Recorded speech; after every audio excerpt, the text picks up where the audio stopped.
കോഴിക്കോട് ഗോവിന്ദപുരം സ്വദേശി ദീപകിന്റെ ആത്മഹത്യയിൽ മാതാപിതാക്കളുടെ മൊഴിയെടുക്കൽ തുടരുകയാണ്. ദീപകിന്റെ കുടുംബം കമ്മീഷണർ ഓഫീസിലെത്തി വീഡിയോ പോസ്റ്റ് ചെയ്ത യുവതിക്കെതിരെ കൊലക്കുറ്റം ചുമത്തണമെന്നാവശ്യപ്പെട്ട് പരാതി നൽകിയിരുന്നു. ആ പരാതിക്ക് പിന്നാലെയാണ് ഇപ്പോൾ മാതാപിതാക്കളുടെ മൊഴിയെടുക്കുന്നത്. മൊഴിയെടുക്കൽ തുടരുകയാണ്. വിശദാംശങ്ങളുമായി നന്ദഗോപാലാണ് ചേരുന്നത്. നന്ദു, ഇപ്പോൾ പോലീസിന്റെ മൊഴിയെടുക്കൽ തുടരുകയാണോ? എന്താണിപ്പോൾ കുടുംബം ഉന്നയിക്കുന്ന ആവശ്യം? പോലീസിന്റെ മൊഴിയെടുക്കൽ ഇപ്പോഴും തുടരുകയാണ്. ഇന്ന് ജില്ലാ കളക്ടർക്കും അതോടൊപ്പം തന്നെ മനുഷ്യാവകാശ കമ്മീഷൻ, മെഡിക്കൽ കോളേജ്, പോലീസും ഉൾപ്പെടെയാണ് ദീപകിന്റെ മാതാവ് ഒപ്പിട്ട പരാതി നൽകിയിട്ടുള്ളത്. ഈ പരാതിയിൽ പറഞ്ഞിരിക്കുന്ന പ്രധാനപ്പെട്ട കാര്യം ഈ വീഡിയോ പ്രചരിച്ചിട്ട് യുവതിക്കെതിരെ കൊലക്കുറ്റത്തിന് കേസെടുക്കണമെന്നുള്ളതായിരുന്നു. നേരത്തെ ദീപകിന്റെ ആത്മഹത്യക്ക് പിന്നാലെ അസ്വാഭാവിക മരണത്തിന് പോലീസ് കേസെടുത്തിട്ടുണ്ടായിരുന്നു. പക്ഷേ ഇതിൽ മതിയായ വകുപ്പുകളൊന്നും തന്നെ ഇല്ല എന്ന് ചൂണ്ടിക്കാട്ടിക്കൊണ്ടാണ് വ്യക്തമായ ഒരു പരാതി ഇന്നിപ്പോൾ നൽകിയിട്ടുള്ളത്. ഈ പരാതി നൽകിയതിന്റെ പിന്നാലെ മെഡിക്കൽ കോളേജ് പോലീസ് ഇവിടേക്ക് എത്തുകയും മാതാപിതാക്കളുടെ മൊഴി രേഖപ്പെടുത്തുന്നത് ആരംഭിക്കുകയും ചെയ്തിട്ടുണ്ട്.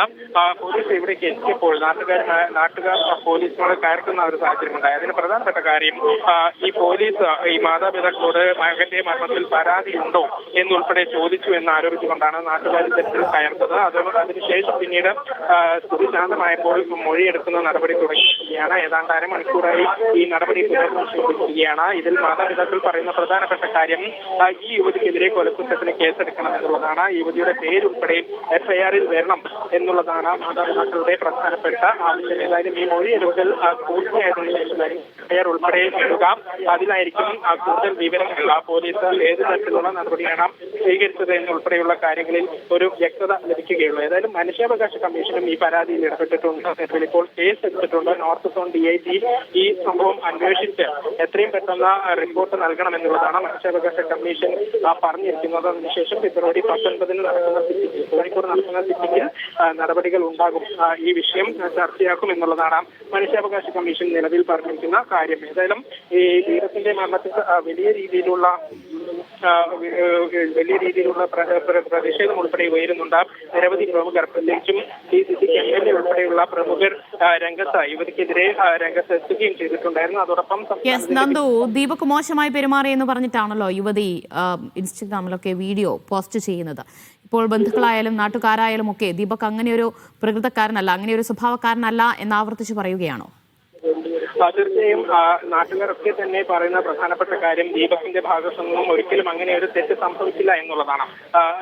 ഇന്നലെ ഈ ഒരു സംഭവത്തിന് ശേഷം ഇവിടെ എത്തിയപ്പോൾ മുതൽ നാട്ടുകാർക്ക് പറയാനുള്ള പ്രധാനപ്പെട്ട കാര്യം ദീപക് ഒരിക്കലും അങ്ങനെ പെരുമാറില്ല എന്നുള്ളതായിരുന്നു. അതിന്റെ പ്രതികരണം നമ്മൾ നേരത്തെ തന്നെ കേട്ടതാണ്.